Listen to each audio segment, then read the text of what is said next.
Telangana assembly సమావేశాలు 6వ రోజుకు చేరుకున్నాయి. విద్యుత్ రంగంపై శ్వేతపత్రం విడుదల చేయనున్నారు డిప్యూటీ సీఎం మల్లు భట్టి విక్రమార్క. దీనిపై అసెంబ్లీలో లఘు చర్చ జరగనుంది.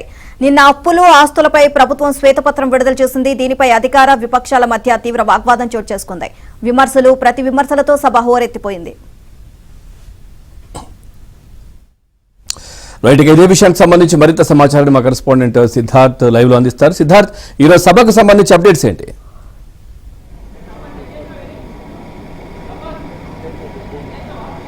Thank you Pavan. Telangana assembly సమావేశాలు 6వ రోజుకు చేరుకున్నాయి. ఉదయం 11 గంటలకు అసెంబ్లీ సమావేశాలు స్టార్ట్ అవుతాయి.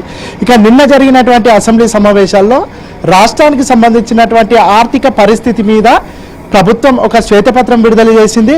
తెలంగాణకు ఉన్నటువంటి అప్పులేని, ఆస్తులేని, గత ప్రభుత్వం చేసినటువంటి లోపాలేంటి, ఈ అంశాలకు సంబంధించినటువంటి చర్చ జరిగింది. ఇక ఈరోజు ఎక్స్క్లూజివ్గా విద్యుత్కి సంబంధించిన అంశం చర్చకు వస్తుంది. విద్యుత్కి సంబంధించి ప్రభుత్వం ఒక శ్వేతపత్రం విడుదల చేయనున్నారు. ప్రస్తుతం విద్యుత్ శాఖలో ఉన్నటువంటి ఆస్తులేని, అప్పులేని 2014 అంటే తెలంగాణ రాష్ట్రము రాకంటే ముందు తెలంగాణ విద్యుత్ శాఖలో ఉన్నటువంటి ఆస్తులన్నీ, అప్పులన్నీ ప్రస్తుతం ఎంతకు చేరుకున్నాయనే అంశానికి సంబంధించి ఈరోజు ప్రభుత్వం ఒక శ్వేతపత్రం విడుదల చేయనుంది. దీనిపైన చర్చ ఈరోజు జరుగుతుంది. అయితే మొన్న జరిగినటువంటి ఎన్నికలు విద్యుత్ మూలాంశంగా ఈ ఎన్నికలు మొత్తం జరిగాయని చెప్పుకోవచ్చు. 24 గంటల ఉచిత విద్యుత్ ఇస్తున్నామని గత ప్రభుత్వం చెప్పింది. ఉచిత విద్యుత్ 24 గంటలు ఇవ్వట్లేదు అని అప్పటి కాంగ్రెస్ పార్టీ ఆరోపించింది. ఒకవేళ 24 గంటల ఉచిత విద్యుత్ ఇచ్చేదే నిజమైతే తాము పోటీ కూడా చేయము, పోటీ నుంచి తప్పుకుంటామని అప్పుడు పిసిసి చీఫ్గా ఉన్నటువంటి రేవంత్ రెడ్డి చెప్పారు. దాని తర్వాత ఇప్పుడు ఈరోజు జరుగుతున్నటువంటి చర్చలో అసలు విద్యుత్కు సంబంధించినటువంటి నిజాలు ఏంటి అనేది ప్రజలకు చెప్పే అవకాశం ఉంది. ఒకవైపు గత ప్రభుత్వం బీఆర్ఎస్ ఏమో 24 గంటల ఉచిత విద్యుత్తు, నాణ్యమైన విద్యుత్ ఇచ్చాము అని బీఆర్ఎస్ చెప్పింది. అదంతా అబద్ధమని కాంగ్రెస్ చెప్పే ప్రయత్నం చేసింది. ఇక ఈరోజు దీనికి సంబంధించినటువంటి ఒక శ్వేతపత్రం విడుదల చేయనుంది. ఇప్పటికే 55,000 కోట్లకు పైగా విద్యుత్ శాఖకి సంబంధించినటువంటి అప్పులు ఉన్నాయని ప్రభుత్వం ఆరోపిస్తుంది.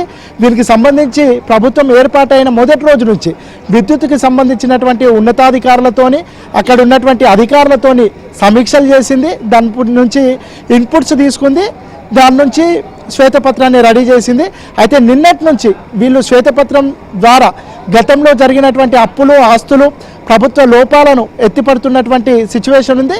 కానీ బీఆర్ఎస్ మాత్రం కేవలం అప్పులను మాత్రమే ఎక్స్పోజ్ చేస్తున్నారు. మేము సృష్టించినటువంటి సంపదలను కానీ, ఆస్తులను కానీ కనీసం పేర్కొనట్లేదు అని బీఆర్ఎస్ విమర్శిస్తున్నటువంటి నేపథ్యం. ఇటు ప్రభుత్వం మాత్రం వాళ్ళు అప్పులు చేశారు, ఆస్తులు పెంచిన అది సక్రమమైన మార్గంలో జరగలేదు, కేవలం కమిషన్ల కోసమే వీళ్ళు ఆస్తులు సృష్టించే ప్రయత్నం చేశారు, ప్రజలకన్నీ అబద్ధాలు చెప్తున్నారని కాంగ్రెస్ కౌంటర్ ఇస్తున్నటువంటి నేపథ్యం ఉంది. ఇక ఈరోజు మాత్రం సభ హాట్గా జరిగే అవకాశం ఉంది. ఎందుకంటే ఉచిత విద్యుత్తు, కరెంటు కావాలా, 3 గంటలు కావాలా, 3 పంటలు కావాలా అని బీఆర్ఎస్ ఎన్నికలకు పోయింది.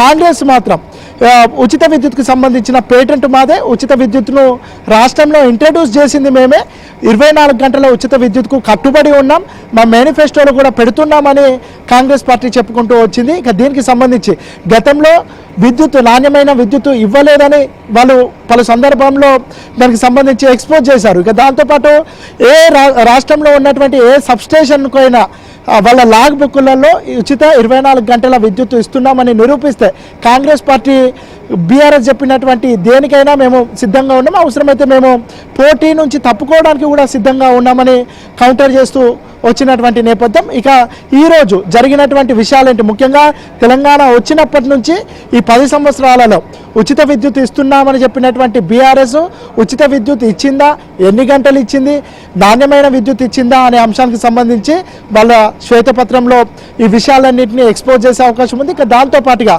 చౌకగా వస్తున్నటువంటి విద్యుత్ను కొనుగోలు చేయకుండా కమిషన్ల కోసం కకృతిపడి అధికంగా డబ్బులు పే చేసి విద్యుత్తును కొనింది. దానివల్ల కమిషన్లకు, అంటే ఈ కమిషన్ల ద్వారా ప్రభుత్వంలో ఉన్నటువంటి పెద్దలకు కానీ, మధ్యవర్తులకు కానీ లాభం చేకూరింది. కానీ ప్రజలకు నష్టమే చేకూరిందని కాంగ్రెస్ పార్టీ మొన్నటి వరకు కౌంటర్ చేసినటువంటి నేపథ్యంలో ఈరోజు దానికి సంబంధించినటువంటి పూర్తి వివరాలు వెల్లడించే అవకాశం ఉంది. ఇటు ప్రభుత్వం మాత్రం తాము చేయబోయేటువంటి విషయాలు చెప్పకుండా గత ప్రభుత్వ లోపాలను ఎక్స్పోజ్ చేయడం, మమ్మల్ని డిఫేమ్ చేయడమే అని బీఆర్ఎస్ వాళ్ళు కౌంటర్ చేస్తున్నారు. దానికి సంబంధించి కాంగ్రెస్ మాత్రం మీరు చేసినటువంటి ప్రగతి అని చెప్పుకుంటున్నటువంటి విషయాలనే మేము ప్రజలకు చెప్తా ఉన్నాం. మేము అధికారంలోకి వచ్చిన తర్వాత పరిస్థితి, రాష్ట్ర ఆర్థిక పరిస్థితి ఏ విధంగా ఉంది, మేము ఏ విధంగా ముందుకు వెళ్ళబోతున్నామనే శ్వేతపత్రం ద్వారా ప్రజలకు చెప్పడం మా బాధ్యత. ఇక్కడి నుంచి మా పాలన ఎట్లా ఉంటుందని మేము ప్రజలకు చెప్పే ప్రయత్నం చేస్తున్నాం తప్ప మేము గత ప్రభుత్వాన్ని ఏం డిఫేమ్ చేయట్లేదు.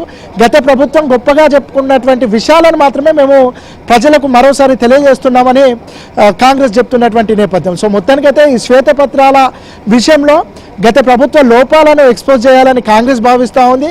దాన్ని మొన్నటి వరకు గొప్పలుగా చెప్పుకున్నటువంటి బీఆర్ఎస్ మాత్రం మమ్మల్ని ఇప్పుడు డిఫేమ్ చేస్తుంది ప్రభుత్వం అని చెప్తున్నటువంటి నేపథ్యంలో దీనికి సంబంధించిన చర్చ ఈరోజు హాట్గా కొనసాగే అవకాశం ఉంది. ఉదయం 11 గంటలకు సభ మొదలవుతుంది. సభ మొదలైనాక డిప్యూటీ సీఎం భట్టి విక్రమార్క దీనికి సంబంధించిన విద్యుత్కు సంబంధించినటువంటి శ్వేత